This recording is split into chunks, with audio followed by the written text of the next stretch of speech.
Aljabar. Siapa yang nggak tahu yang namanya aljabar? Pelajaran yang bagi sebagian orang itu bisa bikin pusing kepala. Tapi di sisi lain, aljabar itu bisa mampu mengubah dunia.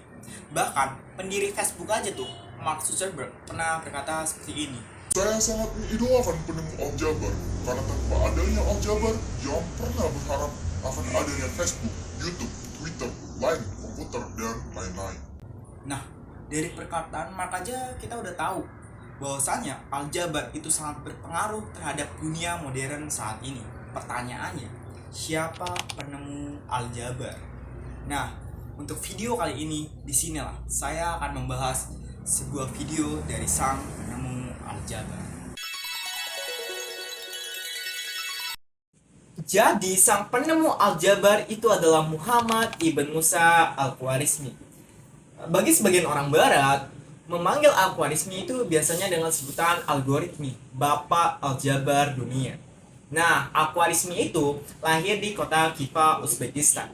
Tapi pada masa kekanak-kanakannya, Al-Khwarizmi itu pindah dari kota Khiva ke selatan kota Baghdad, kota terbesar kedua di Timur Tengah setelah Kairo.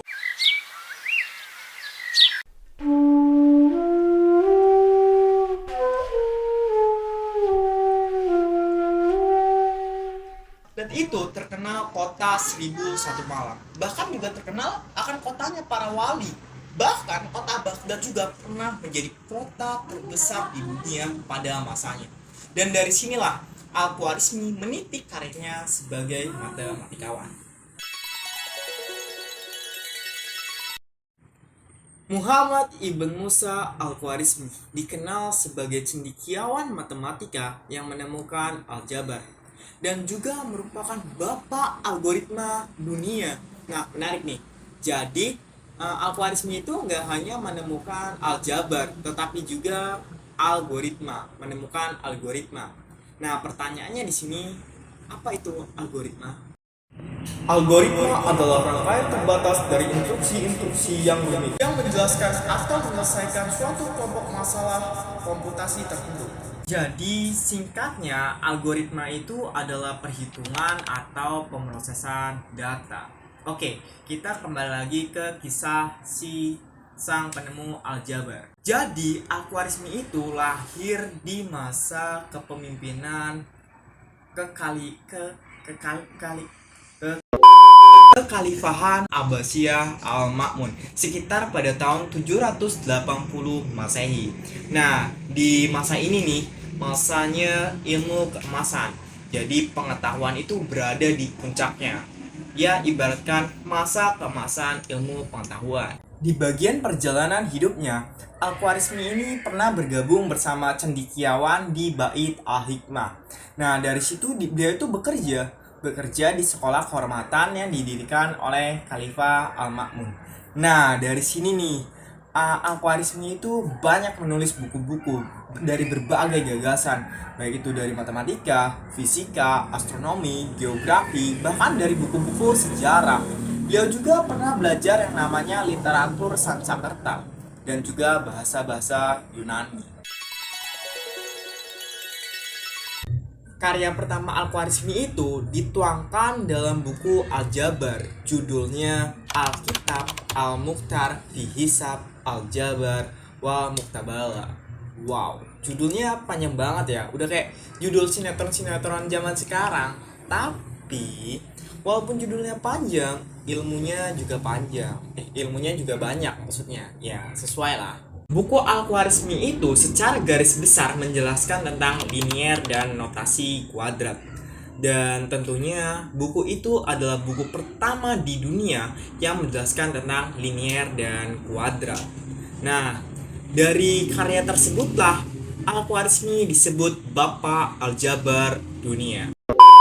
Dari tadi saya bilang aljabar, tapi saya belum kasih tahu ke teman-teman semua apa itu aljabar dan dari mana istilah aljabar diambil. Oke, aljabar itu berasal dari bahasa Arab yang artinya pengumpulan data-data yang rusak, yang hancur. Nah, untuk istilahnya sendiri, istilah Al-Jabar itu diambil dari kitab Al-Khwarizmi yang pertama, yang judulnya panjang tadi tuh, Alkitab, Al-Mukhtar, Fi Hisab, Al-Jabar, wa Muktabala. Wih, udah fasih aja saya ngucapinnya. Setiap orang ada masanya dan setiap masa pasti ada orangnya. Begitu pula dengan Al-Khwarizmi. Al-Khwarizmi meninggal di tahun 850 Masehi, tepat di umur yang ke-70 tahun. Tokoh besar seperti Al-Khwarizmi itu pasti karya-karyanya itu pasti dikenang gitu loh. Al-Khwarizmi terkenal dalam bidang matematika, tapi karyanya itu nggak seputar dalam bidang matematika aja. Al-Khwarizmi juga berkontribusi dalam bidang pengetahuan. Banyak ilmu-ilmu pengetahuan yang terpicu dari pemikirannya. Untuk salah satu contohnya itu dalam bidang geografi. Al-Khwarizmi pernah menyempurnakan peta Ptolemeus, dan penyempurnaan ini dicantumkan dalam kitab Al-Arad. Bahkan ilmuwan terkenal aja yang bernama Paul Gilles pernah berpendapat bahwasanya hal itu sangatlah bermanfaat bagi kita manusia, karena itu bisa menentukan kehidupan kita yang paling buruk.